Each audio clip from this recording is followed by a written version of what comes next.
సంఘానికి ఒక ముఖ్యమైన ప్రకటన చేయాలి.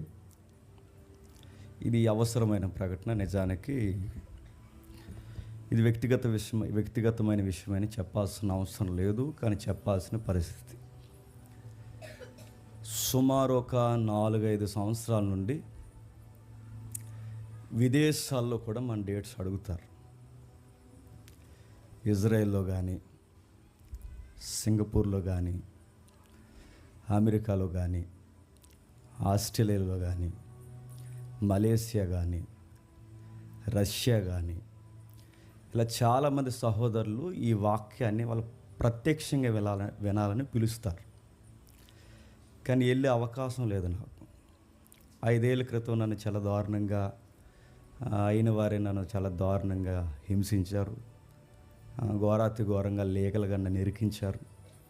ప్రభువు దయను బట్టి ప్రభు మన పక్షమున సత్యమున మన పక్షాన ఉన్నాడు గనక ఆ భయంకరమైన నిందలవి నిందలే తప్ప నిజాలు కాదని ఉన్నతమైన న్యాయస్థానంలో చక్కగా నిర్దోషిగా దేవుడు మనల్ని బయటికి విడుదల చేశాడు. ఆ రోజు ఆ చీకటి అలా పోయింది. ఆ చీకటి పోయినా కానీ అడ్డుగోళ్ళు కొన్ని ఇంకా అలా ఉండిపోయింది. అప్పటి నుండి, ఎందుకంటే ఈ లీగల్ ప్రాబ్లమ్స్ ఉన్నప్పుడు ఫారెన్ వెళ్ళడానికి అవకాశం ఉండదు. అవి ఎలాగూ తొలగిపోయినాయి. అది నేను గెలిచాను, కింది కోర్టులో గెలిచాను, పై కోర్టుకి వెళ్ళినా పై కోర్టులో కూడా గెలుస్తాను, సుప్రీంకోర్టుకి వెళ్ళినా సుప్రీంకోర్టులో గెలుస్తాను, ఎందుకంటే లీగాలిటీ ఉంది కనుక. అది బేస్ చేసుకొని చాలామంది మనం గెలిచినా కానీ ఏం చేస్తారంటే, మీ ఓడు అంటే అక్కడ వాళ్ళు ఉంటారు కానీ మనకు కూడా ఇక ప్రతి దిక్కున మనకి వ్యతిరేకించే బ్యాచ్ ఉంటారు కానీ ఆ ఏరియాలో చిన్న చిన్న మూక, మీ ఓడు రావడానికి అవకాశం లేదు, లేడని ఇలాంటి ఎటకారం చేస్తూ వాళ్ళేమో డేట్స్ అడతారు. ఎప్పుడు వస్తావు జేమ్స్ బ్రదర్, ఎప్పుడు వస్తావు నాన్న జేమ్స్, ఎప్పుడు వస్తావు, నీకోసం మేము కన్నులతో ఎదురు చూస్తున్నాం, నువ్వు వచ్చే ప్లేస్లో ఎవరెవరో స్పీకర్ని పిలుచుకుంటున్నాం మేము. చాలామంది వెళ్ళారు, వాళ్ళ పేర్లు నేను చెప్పనులేండి. వాళ్ళందరూ నేను వెళ్ళాల్సిన డేట్స్ అవి, కానీ వాళ్ళు వెళ్తున్నారు. స్టిల్ మొన్న కూడా ఫ్యూ డేస్ బ్యాక్ కూడా వాళ్ళు నా ప్లేస్లో వెళ్ళిన స్పీకర్స్ వాళ్ళందరూ నేను చెప్పిన దేశాలు అంటే ఇంకా చాలా దేశాలు ఉన్నాయి, ఇవన్నిట్లో వెళ్ళారు. వెళ్ళాలి, దేవుడు వాళ్ళకి అవకాశం ఇచ్చాడు. నాకు అవకాశం లేదు, ఎందుకంటే నేను చేస్తున్నది గవర్నమెంట్ జాబ్ కనుక నా ఎస్పీ నాకు పర్మిషన్ ఇవ్వలేదు.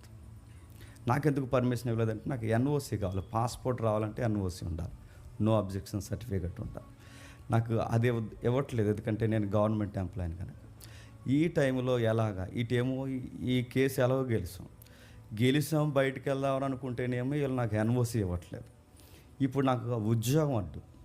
ఆ ఉద్యోగాన్ని ఏమో నాకు చేయడం ఇష్టం లేక ఎవడో దారిన పోయి దానేగడల్లో వచ్చి ఇతను గవర్నమెంట్ ఎంప్లాయీ ఉండి మతాన్ని ఎలా ప్రకటిస్తున్నాడు, ఇతను గవర్నమెంట్ ఎంప్లాయీ ఉండి సువార్త ఎలా చెప్తున్నాడు, ఇతను గవర్నమెంట్ ఎంప్లాయీ ఉండి బాప్టిజాలు ఎలా ఇస్తున్నాడు, ఇతను గవర్నమెంట్ ఎంప్లాయీ ఉండి ఇదిగో బాప్టిజం ఫోటోలు ఇస్తా అని మనోళ్ళే, ఇంకెవరైనా అడగకండి, నాకు తెలిసిన మొక్కాలే వాళ్ళ కంప్లైంట్ లెటర్ నా మీద రాస్తే వాళ్ళు ఎందుకు వచ్చారు అనుకుని నేను ఎస్పీ ఆఫీసులో డ్యూటీ చేస్తున్నప్పుడు ఏంటి ఎలా వచ్చారు, మీకు ఏమైనా హెల్ప్ కావాలని అడిగితే అలా నవ్వుతున్నారు. ఎందుకో నాకు తెలియదు. లోపలికి వెళ్ళి మా డిఎస్పీతో మాట్లాడితే వాళ్ళు నీ మీద కంప్లైంట్ ఇవ్వడానికి వచ్చారని చెప్పారు. బయటకు వచ్చి గాడ్ బ్లెస్ అని చెప్పాను నేను. ఆ మోకాలు నాకు తెలుసులండి. తర్వాత వాళ్ళ లెటర్స్ పోయాయి, వాళ్ళు ఈకిపోయారు, అన్నీ పోయాయి. కానీ విషయం ఏంటంటే, అప్పటి నుండి నా పాస్పోర్ట్ నాకు రాలేదు. పాస్పోర్ట్ అంతా ఎంక్వైరీ అయిపోయింది ఫస్ట్ అప్లికేషన్లో, అంతా బాగుంది అనుకున్నప్పుడు ఎవడో ఆ పాస్పోర్ట్ ఎంక్వైరీ ఆఫీసర్కి మరి ఎవడో నాకు తెలియదు, దేవుడు తెలియాలి, అతడు గవర్నమెంట్ ఎంప్లాయీ అని అతనికి చెప్పేశాడండి. వచ్చే పాస్పోర్ట్ని కూడా ఆపేశారు. అన్నీ ఆగిపోయినాయి. 4 years నుంచి నేను ఎదురు చూశాను. నేను తిరుగుతున్నాను. నేను ఇంకో మాటలు చెప్పాలంటే వాళ్ళని ఎంతో బతిమలాడుకున్నాను. సార్ నేను రిజైన్ లెటర్ ఇచ్చాను, నన్ను బయటకైనా తీసేయండి, లేదా నాకు ఎన్ఓసి అన్నీ ఇవ్వండి, నా ఉద్యోగం అనేది తీసేయండి, నాకు ఎన్ఓసి ఇవ్వండి, నేను సువార్త చెప్పాల్సిన అవసరం ఉంది, నేను చాలా ప్రాంతాలకు పోవాలని నేను ఇంత ట్రబుల్ అవుతుంటే నా దగ్గర ఉన్న కొంతమంది సహోదరులు నన్ను ఏమన్నారంటే, జేమ్స్ ఫారెన్ వెళ్ళడం దేవుని చిత్తం కాదన్నారు. నా బాధలు నేను ఎడుతుంటే మళ్ళీ ఈ బాధలు తిరిగా ఇంకా కలిసిపోయి వచ్చినప్పుడు వెళ్దాంలే అని చెప్పి ఇంకో లెటర్ పడేసి నాకు ఈ జాబ్ వద్దు అని చెప్పిన తర్వాత మొన్న నాకు విడుదల వచ్చింది. దానిలో ఇంకా చిన్న ఫైట్ ఉంది, నేను దాని మీద హైకోర్టుకి వెళ్దాం అనుకుంటున్నాను. అంటే దేని విషయం అంటే అది ఒక అధికారుల మీదే నా వ్యక్తిత్వం హననం చేయడం, దాని మీద నేను క్లెయిమ్ చేయబోతున్నాను. అది హైకోర్టుకి సంబంధించింది. అయితే మొత్తం మీద నాకు విడుదల వచ్చి నాకు స్పేస్ దొరికింది. పాస్పోర్ట్ వెంటనే అప్లికేషన్ ఇచ్చాం, జరిగింది. ఫటాఫట్ 2 వారాల్లో యథావిధిగా రాని పాస్పోర్ట్ ఇప్పుడు నా చేతికి వచ్చింది. ఇది గుడ్ న్యూస్. ఏదైతే ఉందో నిజానికి చెప్పాల్సిన ఇది నా పాస్పోర్ట్. నిజానికి 30 పేజీలు ఉంటాయి, ఇది 60 పేజీల పాస్పోర్ట్. ఎందుకు? మనం తిరగడం ఇంకా మామూలుగా ఉండదు కనుక పేజీలు ఎక్కువ ఉండాలి. అందుకే ఇంకా విదేశాలు ఎదురు చూస్తున్నారు. దుబాయ్లో కూడా ప్లాన్ చేస్తున్నారట. అది పాకిస్తాన్ హాల్ అని ఏదో ఉంటుంది, సుమారు ఒక 2000-3000 మంది ఉంటారు. అంటే చాలా పెద్దగా ప్లాన్ చేస్తున్నారు. అంటే అందరిని స్పీకర్లు తక్కువ చేయడం కాదు, కానీ మెజారిటీ తెలుగు స్పీకర్లు అందరినీ చూసేసారు. ఇక చూడని వారు ఎవడైనా ఉన్నాడంటే అక్కడ ఈ జేమ్స్ అనేవాడు ఉన్నాడు. త్వరలో మీ దగ్గరికి నేను వస్తున్నాను. గల్ఫ్, దుబాయ్, ఈ గల్ఫ్ హబ్బు, అలాగే నా డ్రీమ్, ఇంకా నా ఫ్యాంటసీ ఏమనాలి ఆ పదాలకి, ముందు ఆ సీనాయి పర్వతం దగ్గరికి వెళ్ళాలి. మీకు జోగ్రఫీ చెప్తున్నానుగా, ఇజ్రాయెల్ దేశానికి నేను వెళ్ళి ఇక్కడ నేను దిగాను, నా పిక్ చూడండి, ఎవరిని చూడండి నేను చెప్పను, కానీ అక్కడికి వెళ్ళిన తర్వాత హిస్టారికల్గా టచ్ చేయని విషయాలు టచ్ చేయాలి. త్వరలో వీటన్నిటికీ మార్గాలు సరళమయ్యాయి.